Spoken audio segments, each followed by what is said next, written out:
ഇന്ന് ഞാനിവിടെ മൺചട്ടിയിൽ തയ്യാറാക്കിയെടുക്കാൻ പറ്റുന്ന ഒരു ബിരിയാണിയുടെ വീഡിയോ ആണ് കാണിക്കുന്നത്. അപ്പോൾ ഞാനതിന് വേണ്ടിയിട്ട് ഫിഷാണ് എടുത്തിട്ടുള്ളത്. ഫിഷ് ബിരിയാണിയാണ് ഞാനിവിടെ മൺചട്ടിയിൽ തയ്യാറാക്കിയെടുക്കുന്നത്. പിന്നെ മൺചട്ടിയിൽ ബിരിയാണി തയ്യാറാക്കുമ്പോൾ പലരും ചെയ്യുന്നത് കണ്ടിട്ടുണ്ട്. നോൺ സ്റ്റിക്കിൻ്റെ പാനിൽ ചോറ് വേവിച്ചിട്ട് അതേപോലെ തന്നെ മീനൊക്കെ അതിൽ പൊരിച്ചിട്ടാണ് പിന്നെ ദമ്മിടൽ മാത്രം മൺചട്ടിയിൽ ചെയ്യുന്നത്. പക്ഷെ അങ്ങനെ ചെയ്യുകയാണെങ്കിൽ മൺചട്ടി ബിരിയാണിയുടെ ആ ടേസ്റ്റ് കിട്ടില്ല. അപ്പോൾ മൺചട്ടിയിൽ ബിരിയാണി ഉണ്ടാക്കുമ്പോൾ നമ്മൾ എല്ലാ പ്രോസസ്സും മൺചട്ടിയിൽ തന്നെ ചെയ്തെടുക്കണം. ചോറ് ഉണ്ടാക്കലും മീൻ പൊരിക്കലും ദമ്മിടലും മസാല തയ്യാറാക്കലും ഒക്കെ. അപ്പോൾ ഞാൻ ഇവിടെ എല്ലാത്തിനും മൺചട്ടിയാണ് എടുത്തിട്ടുള്ളത്. മൺചട്ടിയിലാണ് ഈ ഫുള്ള് ബിരിയാണി ഞാനിവിടെ തയ്യാറാക്കി എടുത്തിട്ടുള്ളത്. അപ്പോൾ നമുക്ക് എങ്ങനെയാണ് ഉണ്ടാക്കുന്നതെന്ന് നോക്കാം. അപ്പോൾ ഞാൻ അതിന് വേണ്ടിയിട്ട് ബസ്മതി റൈസാണ് എടുത്തിട്ടുള്ളത്. അപ്പോൾ 2.5 കപ്പ് അരി എടുത്തിട്ടുണ്ട്. അതൊരു 20 മിനിറ്റോളം വെള്ളത്തിലിട്ട് കുതിർക്കാൻ വയ്ക്കുക. അപ്പോൾ ബസ്മതി റൈസ് ആയതുകൊണ്ടാണ് ഇവിടെ വെള്ളത്തിൽ കുറച്ച് നേരം ഇട്ട് വയ്ക്കുന്നത്. വയനാടൻ കൈമയാണെങ്കിൽ അതിൻ്റെ ആവശ്യമില്ല. അപ്പോൾ 20 മിനിറ്റ് അരി ഇവിടെ ഇരിക്കട്ടെ. അതിനിടയ്ക്ക് നമുക്ക് ഇവിടെ മീനൊക്കെ ഒന്ന് തയ്യാറാക്കാം. അപ്പോൾ കിങ് ഫിഷാണ് എടുത്തിട്ടുള്ളത്. ഇതിപ്പോൾ ഞാൻ മുറിച്ച് വാങ്ങിയതാണ്. അതുകൊണ്ട് തന്നെ ഒരു ഷേപ്പില്ലാണ്ടാണ് മുറിച്ച് കിട്ടിയിട്ടുള്ളത്. അപ്പോൾ നിങ്ങൾ മുറിക്കുകയാണെങ്കിൽ വേണമെങ്കിൽ കുറച്ചും കൂടി നല്ല ഷേപ്പാക്കിയിട്ട് ഭംഗിയാക്കിയിട്ട് മുറിച്ചെടുക്കാം. ഇനി നമുക്ക് മീനൊക്കെ ഒന്ന് കഴുകി ഇതിൽ വേണ്ട മസാലകളൊക്കെ തേക്കാം. അപ്പോൾ മസാലകളൊക്കെ വളരെ കുറച്ച് തേക്കിനുള്ളൂ. 1/2 ടീസ്പൂണ് മഞ്ഞൾപ്പൊടിയും 1/2 ടീസ്പൂണ് മുളക് പൊടിയും ഇട്ട് കൊടുത്തു. പിന്നെ 1/2 ടീസ്പൂണ് മീറ്റ് മസാല പൗഡർ, പിന്നെ 1/2 ടീസ്പൂണ് മല്ലിപ്പൊടി. ഈ മീനപ്പം ഏകദേശം 1 കിലോളം മീനാണുള്ളത്. അപ്പോൾ ഞാനിപ്പോൾ 2.5 കപ്പ് അരിക്ക് ഏകദേശം 1 കിലോ മീനാക്കി എടുത്തിട്ടുണ്ട്. പിന്നെ നമുക്ക് ഉപ്പ് നമ്മുടെ ടേസ്റ്റിനനുസരിച്ച് ആഡ് ചെയ്ത് കൊടുക്കാം. ഞാനിവിടെ 1 ടീസ്പൂൺ ഉപ്പ് ആഡ് ചെയ്ത് കൊടുക്കുന്നുണ്ട്. പിന്നെ ഇഞ്ചി വെളുത്തുള്ളി പേസ്റ്റ് ഒരു 1/2 ടീസ്പൂണ്. പിന്നെ ഇതിലേക്ക് ഒരു ചെറുനാരങ്ങ പിഴിഞ്ഞ് ഒഴിച്ചു കൊടുക്കുക. ഇത് ഇത്രയും ഇൻഗ്രീഡിയൻസ് ഇതിൽ തേച്ചിട്ട് ഇത് ഒരു 4 മണിക്കൂർ, ചുരുങ്ങിയത് ഒരു 4 മണിക്കൂർ ഫ്രിഡ്ജിൽ വെക്കണം. ഒരു 4 മുതൽ 6 മണിക്കൂർ വരെ വെക്കുകയാണെങ്കിൽ കൂടുതൽ നല്ലത്. പിന്നെ മൺചട്ടിയിൽ ബിരിയാണി വെക്കുമ്പോൾ കുറഞ്ഞ അളവിനെ നമുക്ക് വെക്കാൻ പറ്റുള്ളൂ. കാരണം അത്ര വലിയൊരു മൺചട്ടിയല്ല എൻ്റെ കയ്യിലുള്ളത്. അപ്പോൾ ഒരു ആവറേജ് സൈസിലുള്ള മൺചട്ടിയാണ്. അപ്പോൾ അതിനനുസരിച്ച് കുറച്ചൊക്കെ ഇൻഗ്രീഡിയൻസ് എടുത്തിട്ടുള്ളൂ. പിന്നെ ഇതിലേക്ക് വേണ്ട മസാലകളൊക്കെ വളരെ കുറച്ച് തേച്ചിട്ടുള്ളൂ. ബിരിയാണി ഉണ്ടാക്കുമ്പോൾ അധികം എരിവ് കുറച്ച് 2.5 കപ്പ് അരിയല്ല എടുത്തിട്ടുള്ളൂ. അപ്പോൾ ഓവർ എരിവായാൽ ചോറ് നമുക്ക് കഴിക്കാൻ പറ്റില്ല. അതുകൊണ്ടാണ് മസാലകളൊക്കെ എല്ലാം 1/2 ടീസ്പൂൺ വെച്ച് ഇട്ടിട്ടുള്ളത്. അപ്പോൾ നമ്മളിത് മസാലയൊക്കെ ഇതിൽ നല്ലപോലെ മിക്സ് ആക്കിയിട്ട് ഇതൊന്ന് നല്ലപോലെ കവർ ചെയ്തിട്ട് ഞാനിപ്പോൾ ഒരു 4 മണിക്കൂർ ഫ്രിഡ്ജിൽ വെക്കുകയാണ്. ഇനി നമുക്ക് ചോറുണ്ടാക്കാനുള്ള തയ്യാറെടുപ്പ് തുടങ്ങാം. അപ്പോൾ ചോറുണ്ടാക്കാൻ വേണ്ടിയിട്ട് ഞാനിവിടെ മൺചട്ടിയാണ് എടുത്തിട്ടുള്ളത്. അതിലേക്ക് നമ്മൾ 5 കപ്പ് വെള്ളം ഒഴിച്ചു കൊടുക്കുക. കാരണം അരിയുടെ ഇരട്ടി വെള്ളം ഒഴിച്ചു കൊടുക്കുക. അപ്പോൾ നമ്മൾ അരി ഏത് കപ്പിലാണോ അളന്നെടുക്കുന്നത് ആ കപ്പിൽ തന്നെ എപ്പോഴും വെള്ളം അളന്നെടുക്കാൻ ശ്രദ്ധിക്കുക. അതിന് നമ്മൾ മെഷർമെൻറ്റ് കപ്പ് തന്നെ വേണമെന്നില്ല. നമ്മൾ ഏത് കപ്പും നമുക്ക് യൂസ് ചെയ്യാം. പക്ഷേ അതിൽ തന്നെ വെള്ളം അളന്നെടുത്താൽ മതി ഇരട്ടിയാക്കിയിട്ട്. ഇത് ഞാനിപ്പോൾ മീൻകറി ഉണ്ടാക്കുന്ന ഒരു ചട്ടിയാണ് എടുത്തിട്ടുള്ളത് ചോറുണ്ടാക്കാനായിട്ട്. ഇനി നമുക്ക് ഇതിലേക്ക് ഏലക്കായ ഒരു 4 ഞാനിവിടെ ഇട്ട് കൊടുക്കുന്നുണ്ട്. പിന്നെ ഇതിലേക്ക് മറ്റുള്ള മസാലകളൊക്കെ ഇട്ട് കൊടുക്കാൻ നമുക്ക് ഇതിലേക്ക് പട്ട 2, ബേ ലീവ്സ് 2,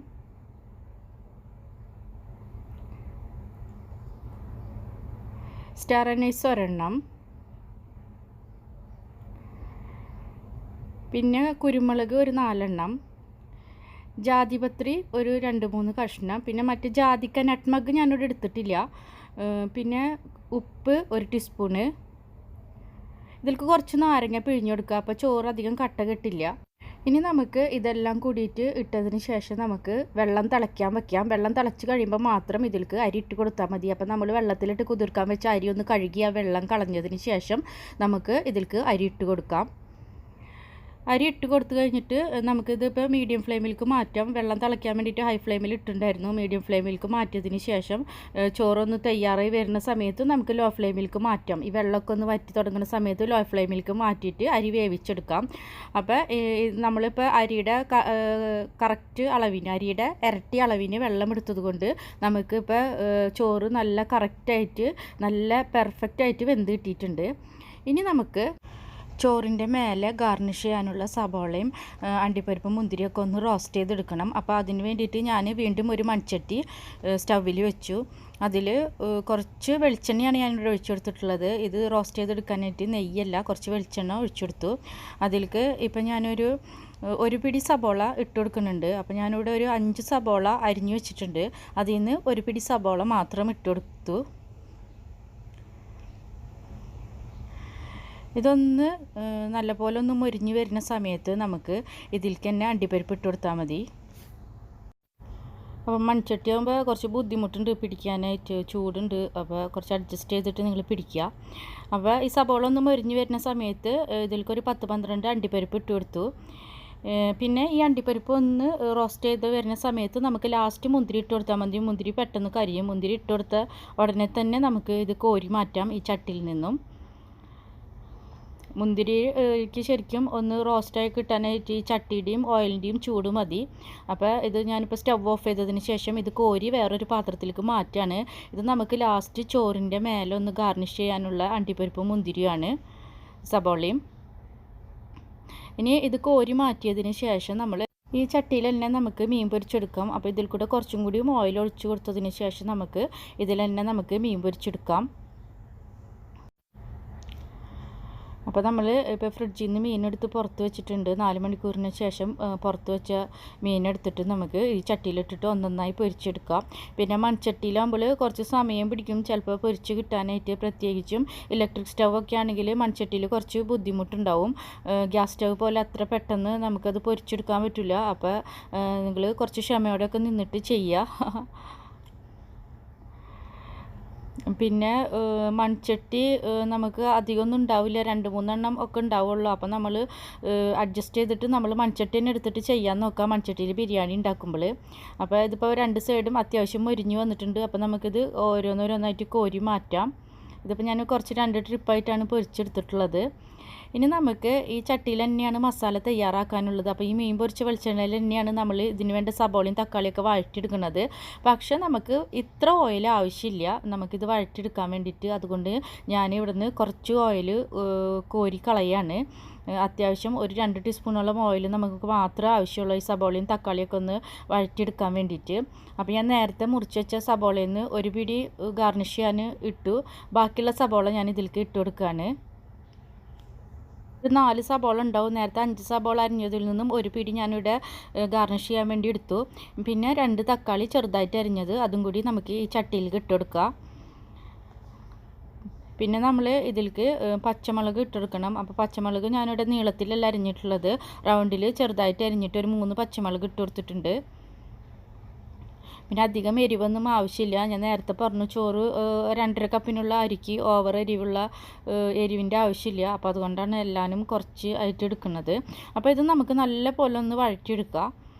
ഇത് പെട്ടെന്നൊന്ന് വഴന്ന് കിട്ടാൻ വേണ്ടിയിട്ട് നമുക്ക് വേണമെങ്കിൽ ആവശ്യമുള്ള ഉപ്പ് ഇതിലേക്ക് ആദ്യമേ ചേർത്ത് കൊടുക്കാം. അധികം ഉപ്പ് ചേർത്ത് കൊടുക്കണ്ട, കാരണം നമ്മൾ മീൻ പൊരിച്ചപ്പോൾ ഉപ്പ് അത് ചേർത്തിട്ടുണ്ട്. അപ്പോൾ അഡ്ജസ്റ്റ് ചെയ്തിട്ട് പെട്ടെന്ന് വഴന്ന് കിട്ടാൻ വേണ്ടി മാത്രം വളരെ കുറച്ച് ഉപ്പ് വേണമെങ്കിൽ നേരത്തെ ചേർത്ത് കൊടുക്കാം.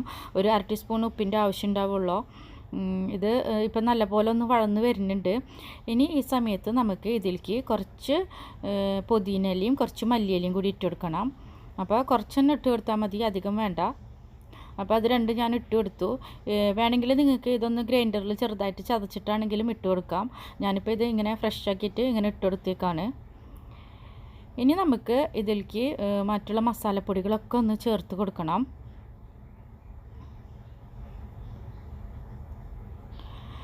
അപ്പം നമുക്ക് വീണ്ടും ഞാൻ 1/4 ടീസ്പൂൺ വെച്ചിട്ടാണ് മസാലപ്പൊടികൾ ചേർക്കുന്നുള്ളൂ.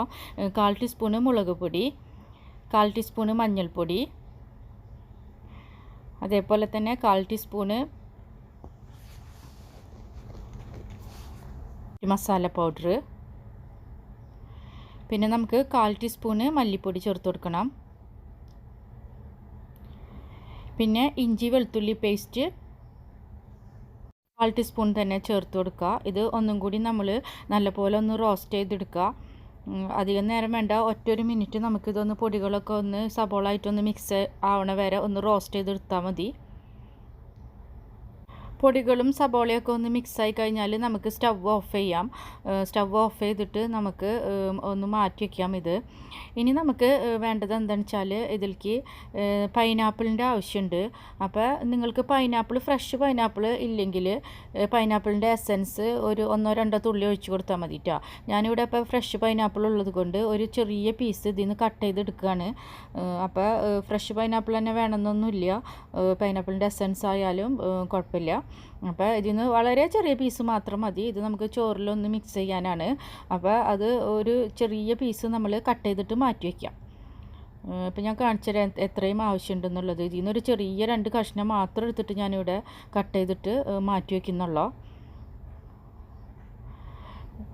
അപ്പോൾ പൈനാപ്പിളായി ഇനി നമുക്ക് ചോറ് ദമ്മിടാനുള്ള പരിപാടികളൊക്കെ തുടങ്ങാം. അപ്പോൾ ഞാൻ വേറൊരു മൺചട്ടിയാണ് എടുത്തിട്ടുള്ളത്. ഇപ്പോൾ ഇവിടെ ഞാൻ മൊത്തം 3 മൺചട്ടിയാണ് ഇവിടെ യൂസ് ചെയ്തിട്ടുള്ളത്. അതിലേക്ക് ഞാനിപ്പോൾ കുറച്ചൊരു നെയ്യാണ് ഒഴിച്ചെടുക്കുന്നത്. നമ്മൾ ഇതുവരെ നെയ്യ് എടുത്തിട്ടില്ല. അപ്പോൾ ഞാനിപ്പോൾ ഇവിടെ ഒരു 1/4 കപ്പ് നെയ്യ് ഉരുക്കി വെച്ചിട്ടുണ്ട്. നെയ്യ് കുറച്ച് കട്ടി പിടിച്ചിട്ടിരിക്കുകയാണ് ഇവിടെ. അപ്പോൾ അതുകൊണ്ടാണ് ഞാനിങ്ങനെ ഒരു സ്റ്റീൽ പാത്രത്തിലിട്ടിട്ട് ഉരുക്കിയത്. അത് നമ്മൾ ആദ്യം തന്നെ ഈ മൺചട്ടിയുടെ അടിയിലേക്ക് കുറച്ച് നെയ്യ് ഒഴിച്ചു കൊടുത്തതിന് ശേഷം നമുക്ക് തയ്യാറാക്കി വെച്ചേക്കണ ചോറ് ഇതിലേക്ക് ഇടാം. അപ്പോൾ ആദ്യം നമ്മളിവിടെ ചോറ് ഇട്ടതിന് ശേഷം നമുക്ക് ഇതിൻ്റെ മേലെ നമുക്ക് തയ്യാറാക്കി വെച്ചേക്കണ കുറച്ച് മസാല, അതായത് സബോളയും തക്കാളിയൊക്കെ വഴറ്റി വെച്ചേക്കണ ആ മസാല കുറച്ചിടാം. ഞാൻ മീൻ മസാലയിൽ കൂടെ മിക്സ് ആക്കിയിട്ടില്ല, മീൻ സെപ്പറേറ്റ് ആയിട്ട് തന്നെ ഇരിക്കുകയാണ്. അപ്പോൾ ഇത് കുറച്ച് മസാല ഇട്ടതിന് ശേഷം ഞാൻ മാത്രം ഇതിൻ്റെ മേലെ കുറച്ച് 3-4 പീസ് മീൻ ഇട്ട് കൊടുക്കുകയാണ്. പിന്നെ ഒരുപാട് ലെയറൊന്നും നമുക്ക് ചെയ്തെടുക്കാൻ പറ്റില്ല. മൺചട്ടിക്ക് ഒരു സാധാരണ വലിപ്പമുള്ളൊരു മൺചട്ടിയാണ്. അപ്പോൾ അധികം ലെയറൊന്നും ചെയ്തെടുക്കുന്നില്ല. ഇതിൻ്റെ മേലെ കുറച്ച് മീൻ വെച്ചിട്ട് മേലെ വീണ്ടും ഞാനിവിടെ ഒരു മസാല കുറച്ച് വെക്കുകയാണ്. അപ്പോൾ ലെയർ ചെയ്തെടുക്കൽ നിങ്ങളെ ഇഷ്ടം പോലെ ആവാം. നിങ്ങൾക്ക് വലിയ മൺചട്ടിയൊക്കെ ഉണ്ടെങ്കിൽ നിങ്ങൾക്ക് അതിനനുസരിച്ച് അഡ്ജസ്റ്റ് ചെയ്തിട്ട് ആക്കാം. 1-2 ലെയറോ 3 ലെയറൊക്കെ ആക്കി എടുക്കാം.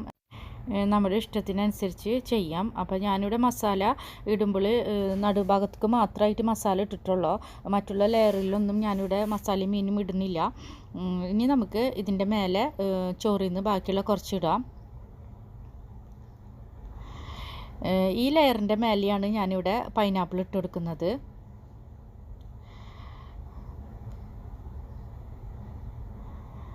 അപ്പോൾ നമ്മൾ ഇതിൻ്റെ മേലെ ബാക്കി നമ്മൾ തയ്യാറാക്കി വെച്ചേക്കണ പൈനാപ്പിൾ ഫുള്ള് ഇട്ട് കൊടുത്തതിന് ശേഷം നമുക്ക് ഇതിൻ്റെ മേലെ ഇനി കുറച്ചും കൂടി ചോറ് ബാക്കിയുണ്ട്. ആ ചോറ് നമുക്ക് ഇട്ടെടുക്കാം. അപ്പോൾ ആദ്യം ചോറിട്ട് കൊടുത്തു, പിന്നെ അതിൻ്റെ മേലെ മസാല, അതിൻ്റെ മേലെ മീൻ, പിന്നെ കുറച്ച് മസാല, പിന്നെ 2-3 കഷ്ണം മീൻ, പിന്നെ ചോറ്, പൈനാപ്പിൾ, പിന്നെയും ചോറ്. ഇങ്ങനെയാണ് ഞാനിവിടെ ചെയ്തെടുത്തിട്ടുള്ളത്. ഇനി നമുക്ക് ഇതിന് മേലെ നമ്മൾ നെയ്യൊരുക്കിയത് ബാക്കിയുള്ളത് ഫുള്ള് ഒന്ന് സൈഡിലേക്കൊക്കെ ആക്കിയിട്ട് ഒന്ന് ഒഴിച്ചു കൊടുക്കണം.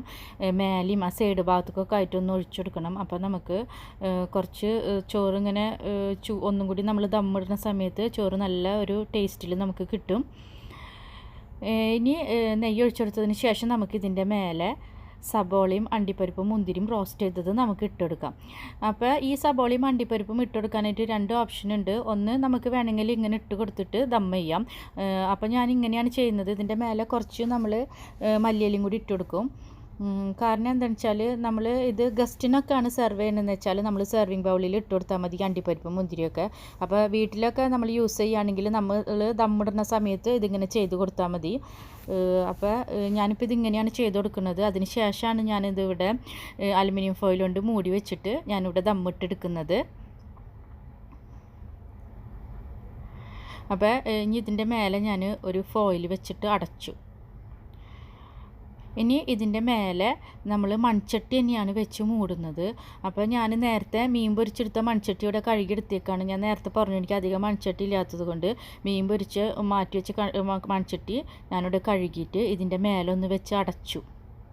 അലുമിനിയം ഫോയിൽ നല്ല ടൈറ്റാക്കി അടച്ചതിന് ശേഷം ഇതിൻ്റെ മേലെ വീണ്ടും ഒരു മൺചട്ടി വെച്ച് അടച്ചിട്ട് നമ്മൾ കുറച്ച് നേരം ഇതൊരു അത്യാവശ്യം ചട്ടി ചൂടാവുന്ന വരെ ഒന്ന് മീഡിയം ഫ്ലെയിമിൽ ഇടാം. ചട്ടി ചൂടായി കഴിഞ്ഞാൽ നമുക്കിത് ഓഫ് ചെയ്തിട്ട് ആ ചൂടിൽ തന്നെ കുറച്ച് നേരം വെക്കാം കേട്ടോ. വളരെ കുറച്ച് നേരം വെച്ചാൽ മതി, അടിയൊന്നും കരിയരുത്.